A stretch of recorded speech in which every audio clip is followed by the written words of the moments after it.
Welcome, ladies and gentlemen. Welcome to our news 9 p.m. news English news edition. Here are the top stories.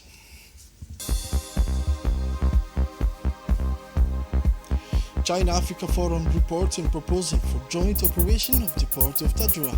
The interview with the Minister of Foreign Affairs and International Cooperation. For the international news, 3 Israelis killed on the border with Jordan in the Middle East. The details in this news.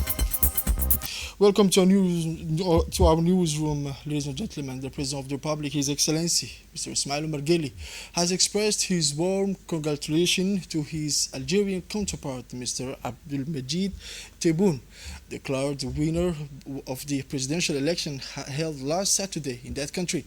The triumphant score that led to your re-election is a perfect illustration of the massive support of your compatriots for your leadership, wrote President Guelleh in his congratulatory telegram to Mr. Tebboune.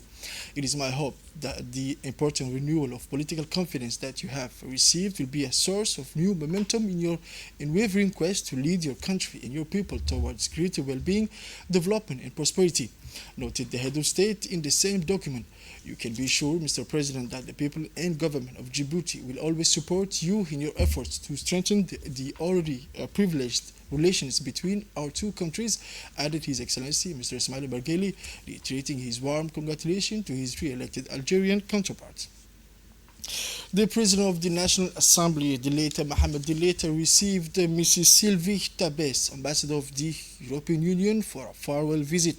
The meeting provided an opportunity for the two personalities to discuss a number of important issues.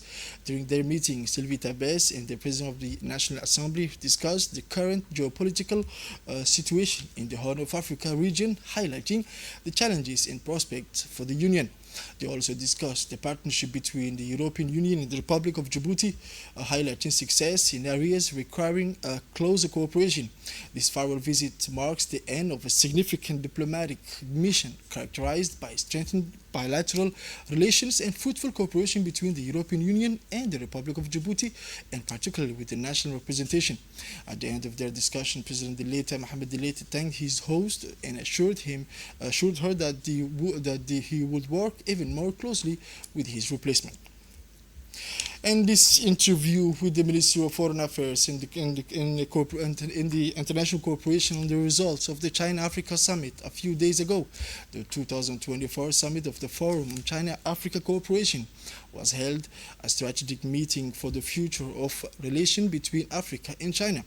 A few days ago, the 2024 Summit of the Forum on China-Africa Cooperation was held on a strategic meeting for the future of relation between Africa and China.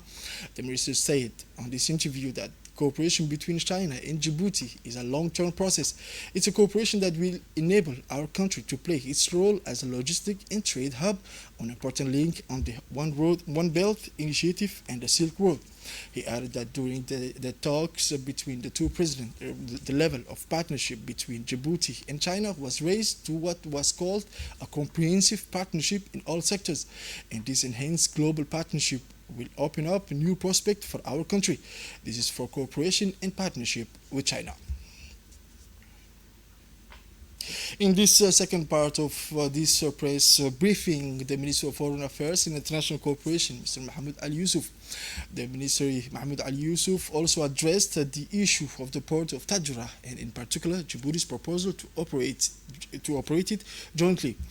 The Minister of Foreign Affairs and International Cooperation stressed that the port of Tadjoura, like the ports of Damerjoug, Dorale, and Gubayt, is part of our national heritage, and it is a national heritage that will never be sold off to anyone. And I quote, "We have a government that thinks, a president who sets guidelines and instructions. This port has to be efficient, to be profitable. The people of the northern region must be able to find jobs, do business, and create enterprises. What we have proposed to the Ethiopians is not to sell the port of Tadjoura. There has never been any question of ceding, conceding, or selling the port. So we have a government that thinks and a president who gives instruction and directive. This port must be able to function If it is to be profitable, the people of the northern region must be able to find jobs, trade, and create businesses. Three regions in northern Ethiopia are closer to Tajura than any other borders. These are the Tigray region, Amhara, and the Afar region. There is a national authorities that plans what a port should do, how activities should be planned. But these ports have to work to be self-financing and create jobs and income for our people, whether in the north, or at the south. What does Ethiopia gain from being able to co-manage a port in the north with us?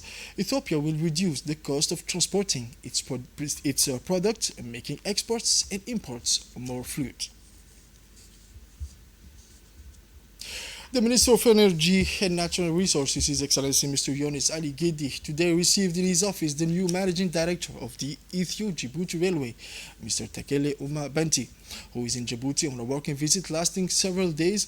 Mr. Tekele's visit to Djibouti was part of his first contacts with the country's highest authorities following his recent appointment as head of the EDR Rail Transport Company.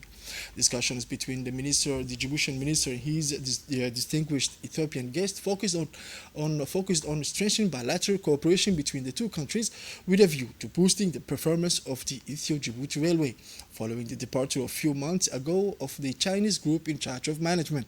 The two parties also discussed ways and means of speeding up the final completion of the project to connect the Horizon Terminal to the railway, in particular the construction of the rail linking the railway to the Dorale oil depot to enable petroleum projects to be transported from our country to Ethiopia by train.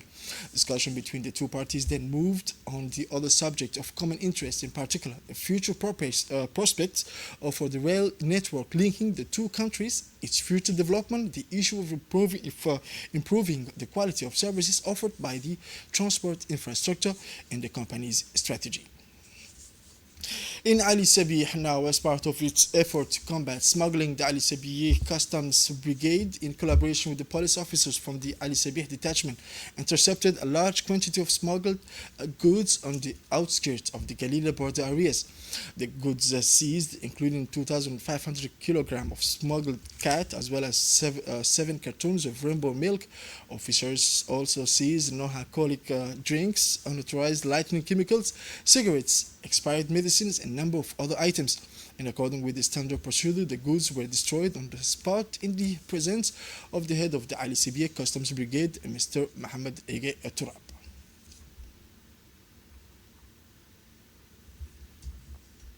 And for the international news, the Palestinian resistance moved Hamas said on Sunday that the attack that killed 3 Israelis on the border with Jordan was a normal response to Israeli crimes against Palestinians. The 3 were killed when a truck driver opened fire at the King Hussein border crossing between Jordan and the occupied West Bank, according to Israeli media. The Palestinian movement called on the Arab and Islamic world to rise up against Israeli aggression and its war against the Palestinians in Gaza. Sunday's attack comes against the backdrop of Israel's deadly offensive against the Gaza Strip, which has killed nearly 41,000 people, mainly women and children, and wounded more than 94,000 since October 7th last year. Still on Israel, on Saturday, the streets of Tel Aviv were stormed by dozens of people protesting against Prime Minister Benjamin Netanyahu's failure to free the remaining hostages in Gaza. Police arrested several demonstrators since the discovery of 6 bodies of hostages in Philadelphia corridor on August 31st. The street has been stepping up the pressure on the authorities. In recent weeks, youth rallies and those organized by Histadrut, Israel's main trade union confederation, have multiplied in several cities. In addition, more and more voices are calling for election and withdrawal of Israeli troops from the demilitarized buffer zone between Gaza and Egypt. Prime Minister Benjamin Netanyahu has made control of the Philadelphia corridor a precondition for any ceasefire agreement and the release of hostages. This is opposed by Hamas. In addition, Egypt is threatening to call into question the 1979 Israeli-Egyptian peace agreement. This is it for our 9 p.m. English news edition. Thank you for watching us and have a wonderful evening.